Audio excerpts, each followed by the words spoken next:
ترجمان پنجاب حکومت حسان خاور نے کہا ہے کہ قومی اداروں کی ساکھ کو نقصان پہنچانے والوں کے خلاف سخت ترین کارروائی کی جائے گی۔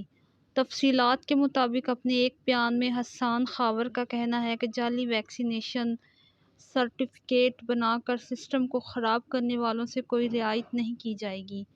سیاسی شخصیات کے جعلی ویکسینیشن سرٹیفکیٹ بنانے پر مختلف شہروں میں 7 افراد کو گرفتار کر لیا گیا ہے۔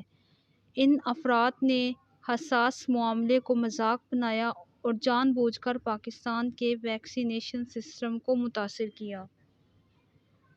معاون خصوصی وزیر اعلیٰ پنجاب برائے اطلاعات و ترجمان حسان خاور کے مطابق لاہور اور نارووال میں سابق وزیر اعظم نواز شریف کی جعلی ویکسینیشن سرٹیفکیٹ بنانے پر 5 افراد کو گرفتار کیا گیا ہے۔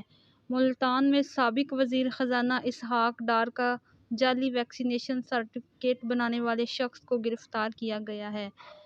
لاہور وہاڑی میں بیگم کلثوم نواز کا جعلی ویکسینیشن سرٹیفکیٹ بنانے والے شخص کو گرفتار کرکے اس کا معاملہ FIA سائبر کرائمز ونگ کے حوالے کر دیا گیا ہے۔ ملزمان سے تفتیش جاری ہے۔ قومی اداروں پر اعتماد بحال کرنے کے لیے تمام قانونی اقدامات کریں گے۔